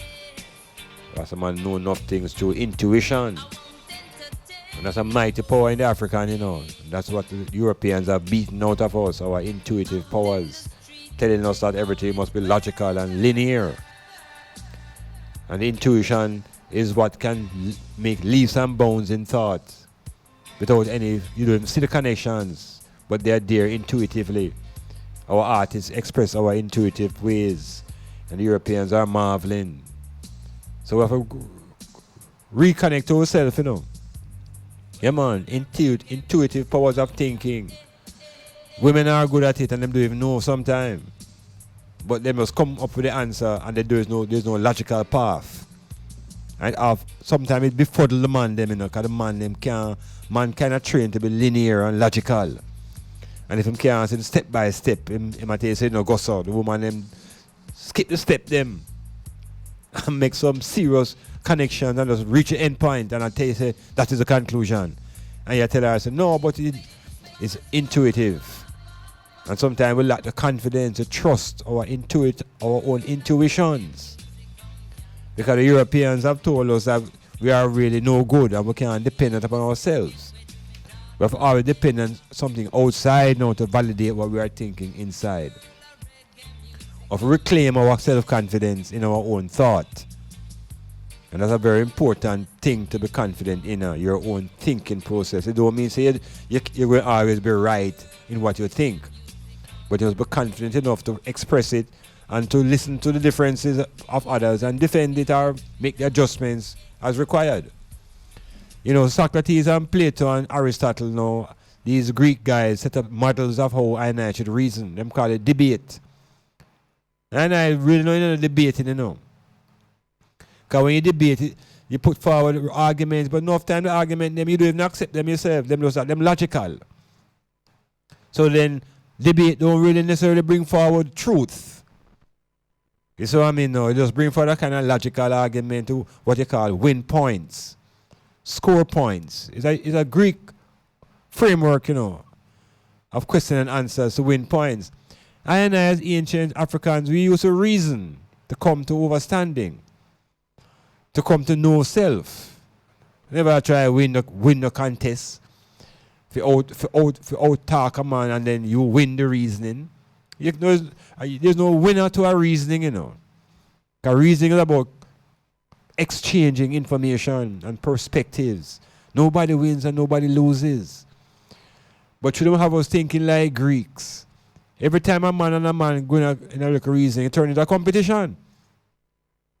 A contest. And a man try to prove now, say him right and the next man wrong, and there's no reasoning and there's no truth. Ultimately, there's conflict and confrontation, and sometimes we get violent. So it's a way that we have to recover ourselves. On an island like Jamaica, reasoning get a beating. In my youthful days, you pass 2 months on a corner reason, and you pass back hours later, the man in the reasoning, a different reasoning, same way, and more man join the reasoning. Now today, there's no reasoning, because everybody lock up in them phone. Yeah, man. Everybody on them phone, people don't notice each other anymore, you know. Even when a group gather, there's no notice of each other because each person in them own like a machine. So reasoning disappearing. And as it disappears now, is violence replacing communication. So I could revisit the whole thing. So colonialism now, which is what the Europeans brought to this Western experience for black people.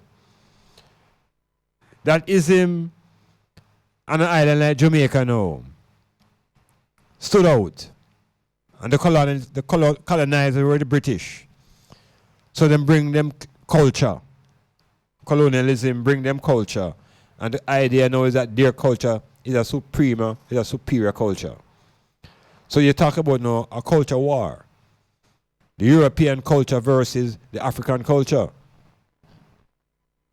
The Europeans being dominant in the military and being dominant in the economics, are trying to insist that they are dominant in their ideology and in them culture and them dominant in them religious belief. So them leave Jamaica now. After here from 1655. And them rape and rob the country, live off of the sugar, live off of the banana, live off of the human resources that them could have extrapolated to the country. And after them suck we dry, them decide to leave us by giving themselves an independent celebration. So they free themselves first with emancipation. They emancipated themselves from the population and pay the planters for the labor that they have lost.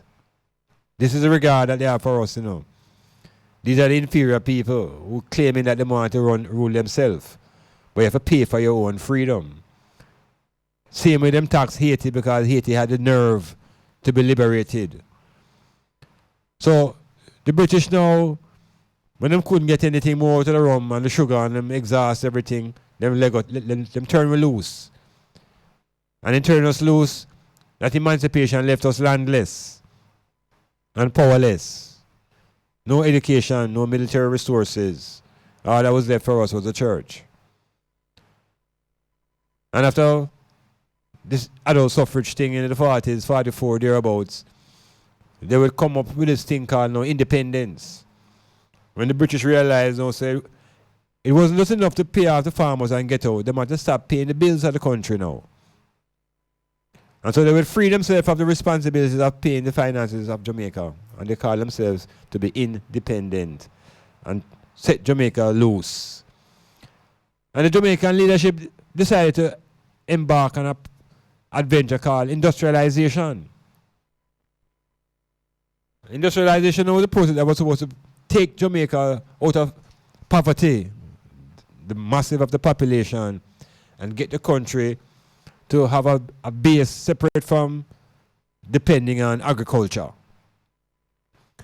Because when the British were here, the primary functions were agricultural in our production. Of course, there was the bauxite and the mining, but that wasn't really developed to the level at that point in time. So this idea now of industrialization, I also want to speak about it a little bit. Because industrialization is a good idea. I think hemp in Jamaica should be industrialized.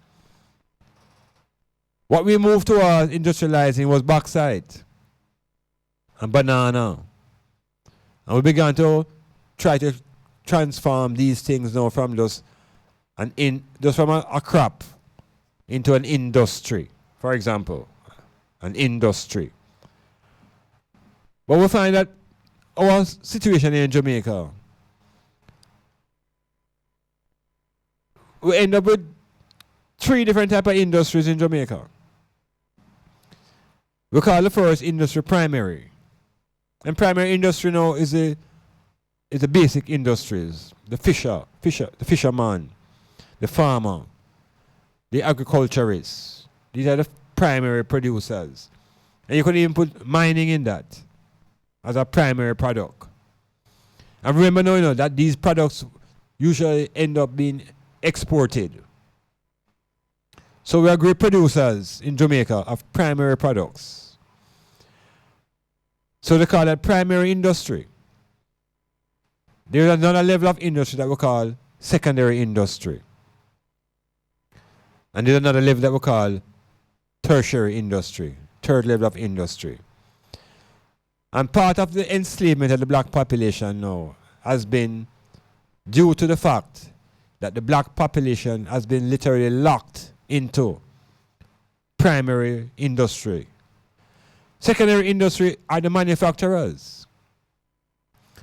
This is the level where you take primary products and turn them into goods. Manufacturing. It just so happens that in Jamaica, the manufacturing class are the Arabs and the Indians and the Syrians and those other racial groups. They dominate the manufacturing class. And the tertiary level of industry now deals with what we call service industries, like the hotel industry, banking, education, etc. So for Jamaica now, what we find with our people, the great majority of our population, which is from the slave class and the lower class, end up being engaged in the primary industries. Farmers and fishermen and workers of the soil. And then we encourage our children now to go to the school and get an education, secondary and tertiary. And you see when those children finish, they end up working in the tertiary industries. Banking, education, the hotel industry. These are service industries. So what is really happening? There's a gap. Because they have the black people moving from the primary industry to tertiary industry. So we just remain servants and slaves. In the middle now, the second level of industry is where we should begin to concentrate. How do we become part of the manufacturing class? The class of Jamaica that make products, and the products are sold and the money is made. I too long being caught as consumers. So we are consumers, and we are majority of our educated, trained people are working in the hotel industry and in the schools, giving service, and as bankers. But we're not making products to allow us to make money, to develop capital. Because remember now, we're living in a capitalist society, Jamaica today. So the African people need to have access to capital. And we get access to capital by being part of the manufacturing class. So if we reroute the children, if we redirect them from going into tertiary to become fully occupied at the manufacturing level, what are we making as African people in the country besides the music, which we are no longer in control of? What are the goods and services that we are making? And I make one recommendation, that in terms of manufacturing, we should begin to combine primary products and turn them into manufacturing products, meaning agricultural products into industrial products. Agro-industry. And I said to the item now, the best agricultural crop to transform into an industry today is hemp. Yeah, the best agricultural crop today that can be transformed into a manufacturing agent and a producer of goods like paper and ink and oil and cement block. All of these things, 2,500 products can be made from hemp. So the revolution in the Jamaican economy will come when those who are leading lose the fear and release the energies of the black people in the manufacturing sector. It can't be controlled just by Syrians and Indians and Chinese anymore. Black people need a foothold in the manufacturing sector. And we're not crying out for no medical ganja. We want to own the industry that makes the paper, that makes the cloth, that makes the oil, that will generate the money. Then we begin to see the changes in the social conditions, where youth have more focus, where they can see them earnings. So the change will not come from the top down only. We need also a change from the bottom up. We have to move our labor forward from out of primary industry into secondary industry and become owners of manufacturing plants. Hemp is a revolutionary tool. Hemp is the way forward. Hemp is the key to the economic liberation in Jamaica. Metamorphosis.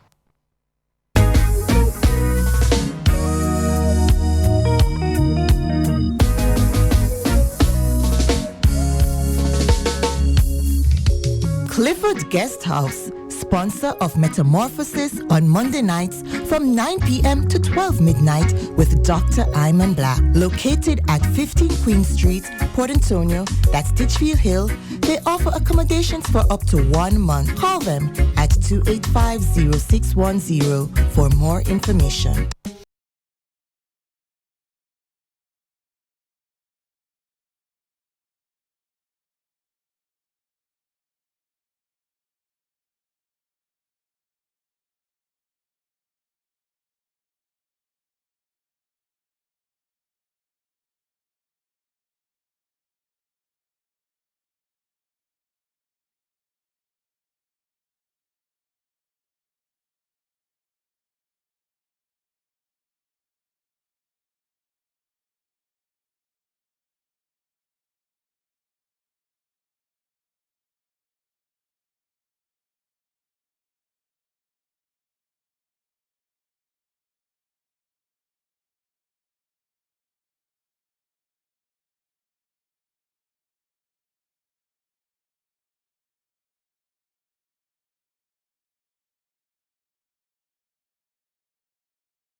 "15 minutes of this exploration of into race and racism and the various isms that we have been exposed to. This term ism is a suffix just brought into the literature from about sometime in the 16 or 1700s.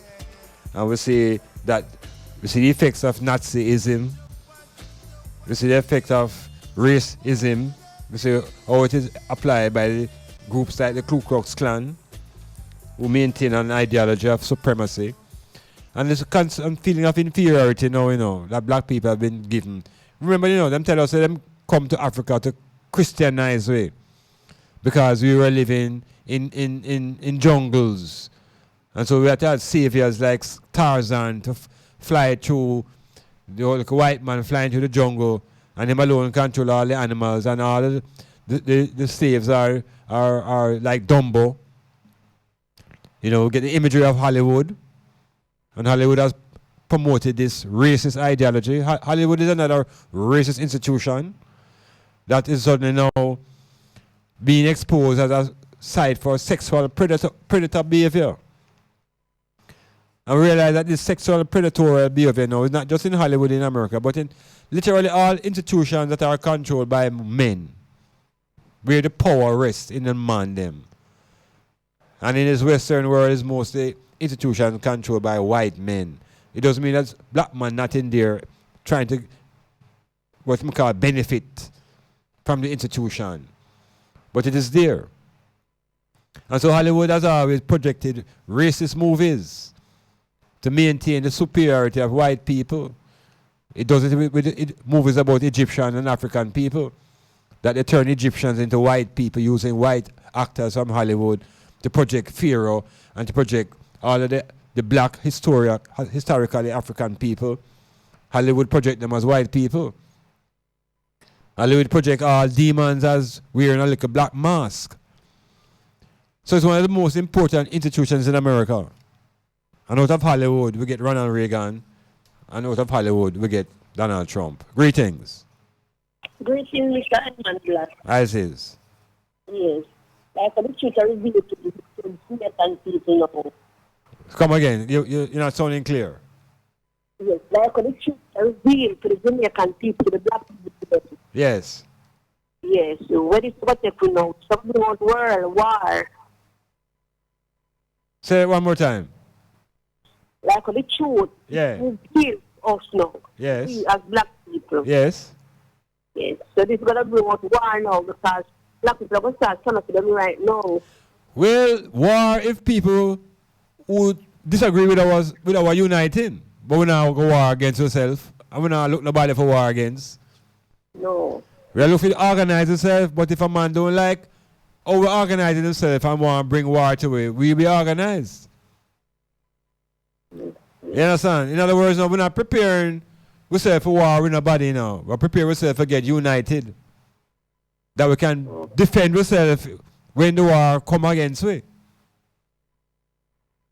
The part now they have no about the revelation, so you have rumors of war and the truth is real and what this is what going to happen because they're going to be the way again. But you're coming to, we're not hearing you very clearly though, and you're not so far from us, see? Yeah. What I am saying, okay? Yes. Them revealing to the Bible, Revelation. Yes. Telling us that there are going to be rumors of war in the last days. Right. So this is what they put it from time. They put it in this that it should be happen. That when you find out the truth, you're going to cause war. But you're not going to fight against ourselves, we're going to fight against the truth. You mean we're going to fight against what is false? Okay, we can't fight against the truth.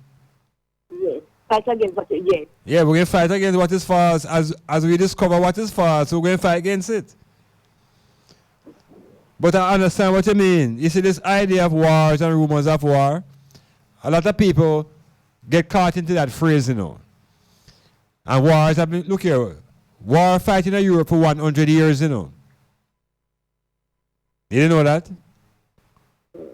For 100 years, and war against one another in Europe, And they never tell about wars and rumors of wars as if it's nothing new. Wars have been always going on in the earth.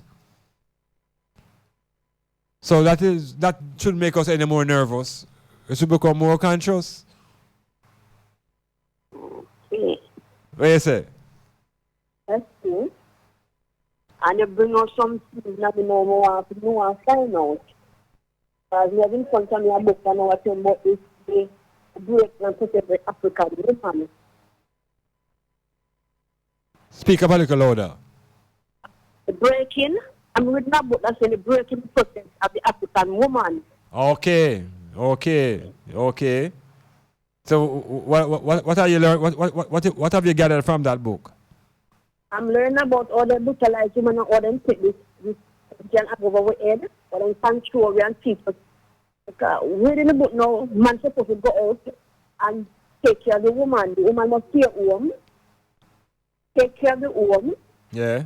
But because the white people now, the slave owner, slave master, beat us, brutalize us, and show us. So we decide not to ever stand up for ourselves now and defend we own. Yes. Yeah. Mm-hmm. Yeah. So it's just a time of awareness, and we have to start. I just say we have to start defend ourselves now. You know, because a long time we just kind of leave ourselves out loose, and now we realize we have children who are coming, and the children are looking to us for direction. So we can't just be so loose anymore. We have to be more organized and build up our consciousness, and eventually build up our wealth. Because we need capital, you know. No. Yeah, we need capital. But we have to remove the concept of poverty out of our mind too. Because poverty now, I was about to speak about poverty. And I will speak to poverty in a little while. All right? Okay. All right. Give thanks for the link, sister. Yes, sir. All right.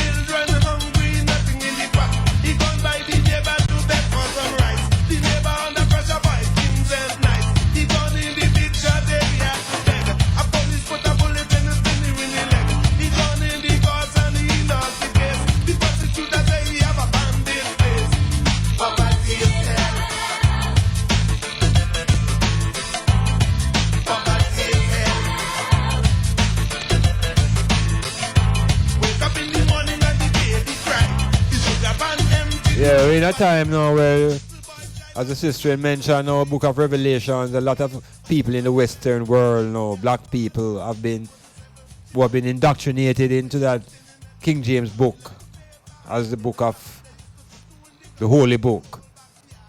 That Book of Revelations have a lot of people paranoid, you know. Some people even afraid to read it, the way it is so dread and terror, red horse and black horse through the sky and all sort of them, just pure fear and trepidation. And yet, you know, the biggest fear, and not the biggest fear, the biggest crime that is being committed amongst the people now, besides the capturing of their intelligence, is keeping the people in poverty. Yeah, poverty. And poverty is a crime. Garvey tell us it's a hellish condition to be in. It makes you lose your moral foundation. And you will rob and steal because you're in poverty. And in the Western plantation now, lack of money now is part of the key to poverty now, you know. Lack of money. And you talk about, people talk about money can buy happiness. Money can buy a house. And the house can create happiness. Yeah, money can buy school books. And money can buy medicine. And all those things contribute to your happiness. So part of the cycle that we need to break is that concept of poverty. And those of you who believe that poverty now takes you closer now to Jesus. Because that's why Christianity now is critical now in a democratic and capitalist society. Because capitalism suggests that prosperity will happen because there's a large unemployed force that can be used as cheap labor. And so for capitalism to function, there must be a certain level of poverty. It's just that the poverty always limited and restricted to the black people. It's as if we are specialists at embracing poverty. And religion tells us now that rich man can't get into the kingdom of heaven. It's easier for a camel to go through the eye of an eagle. So I and I embracing poverty. And poverty is hell. And yet we're all afraid of hell. We want to go to heaven, but we're embracing poverty. And God will tell us poverty is hell. It's a condition that is not fit for man. And in a capitalist society now, where unemployment is a part of the function of the society, it means poverty is a part of it. And we hear about persistent poverty and how the poverty remain generational. And in the opposite side of the coin now, we see society communities where the wealth becomes generational. And they're persistently rich. So we have to break this poverty by changing our thinking and losing the fear for money, because it's not the love of money that is the root of evil. It is more like the lack of money and the greed of the many. And evil cannot be related to money. Evil is about a behavior. It's about a consciousness. There is no entity responsible for evil. Evil is a state of consciousness that is in man, all different kind of men and people. So we don't hold no favor for the existence of no devil as an entity. Evil behavior is something that is throughout man, within the consciousness of man. And so we fight against evil by fighting against evil men and evil people and leave the spiritual construct alone. We have nothing to do with no devil unless the devil is walking in the flesh of the Europeans. Metamorphosis.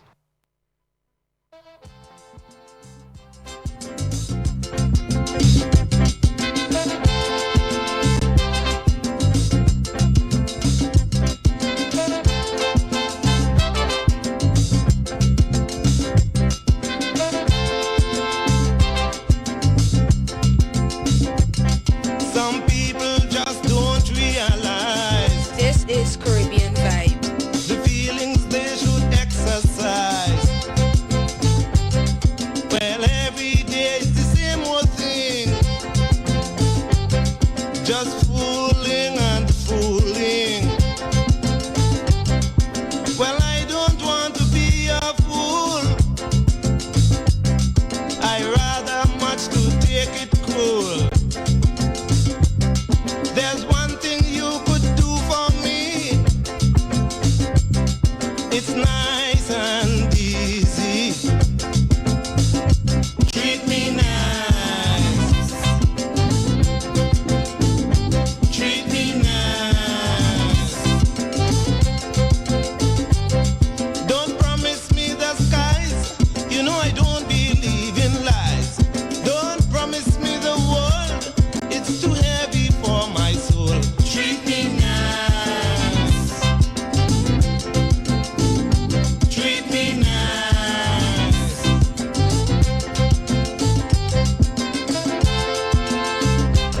You know, if we just treat each other nice, with care and respect, yeah, we don't need this love and hate binary, you know.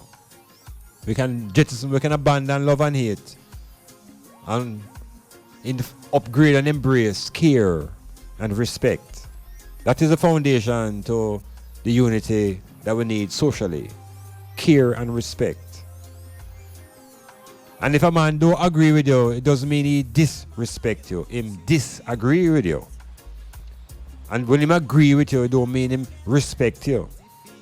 So make it clarify what we are talking about. Everything can be a disrespect. That means that your ego up on your shoulder and you're thin-skinned and you can't deal with differences. It's your weaknesses you're projecting with this talk. Make a deal with care. Yes, care. Once there's care, there's respect. Because it's a situation where people say love and yet we see disrespect. But it's hard to show care and disrespect at the same time. They just don't work together. So make it work on caring. Firm and more rooted, he who thinks better, I go do it. Trusting on the works of the Father and just work little harder you will. Reap the fruits of what you do. Make you stay true to the others, stay true to yourself. Me want to hear me sister and me brother say, you know, see I column this, foundation this, I real rock this, and them can't budge this. Me say I column this, foundation